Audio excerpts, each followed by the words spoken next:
A lot happening this morning. We do begin, though, with the breaking news. A number of different questions are being asked right now. To start with, maybe, will the U.S. launch more strikes against Iran? Are American troops in the region bracing for retaliation against that country? And can diplomacy stop the fighting? Airspace is closed over a massive part of the Middle East right now. Here's a live flight map from Flight Radar 24. It's from Israel at the edge of the Mediterranean there. You can see that big wide open space right in the middle of your screen, all the way over to Iran. Airliners are avoiding this area. This is the corridor where Israeli fighters and Iranian missiles are going back and forth there. Passenger flights are flying above this and beyond this region at war. This morning, local experts are joining us live with analysis of the airstrikes and the response felt across the nation, including right here in North Texas. Joining us first this morning, Matthew Wilson, a political science professor at SMU.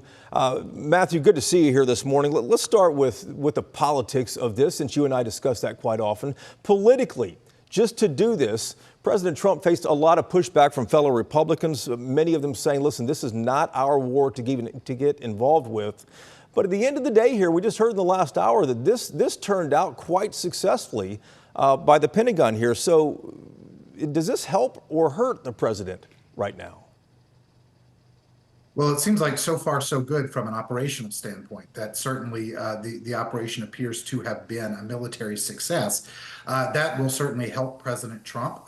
We can remember that in the past, there were times where the U.S. tried to act against Iran and things did not go well, like when Jimmy Carter tried to rescue the American hostages from Tehran, and that became a debacle. The mission failed, and it really hurt the Carter presidency.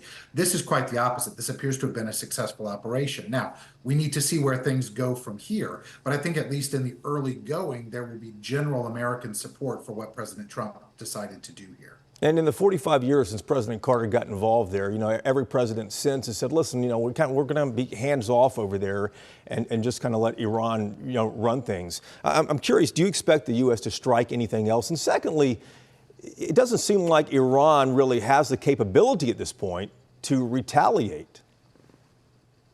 Yeah, Iran has been significantly degraded, and Iran's proxies have been significantly degraded.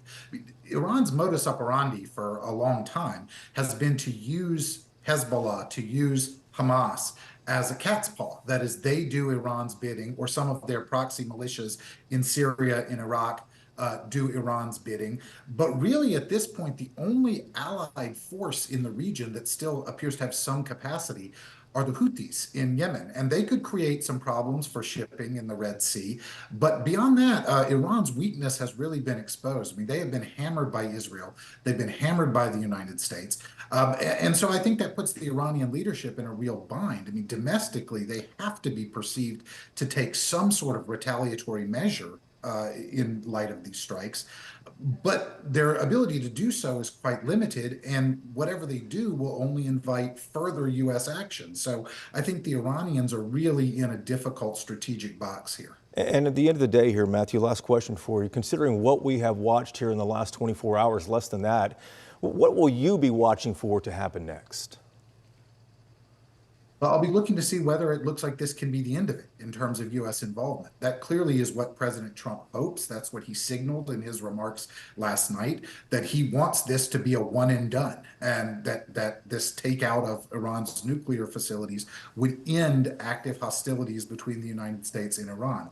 Whether that happens or not is really up to the Iranians at this juncture. And so I think we'll have to monitor their response to see whether we're looking at a broadening conflict or whether this was the end of significant U.S. action against this Islamic regime. Yeah.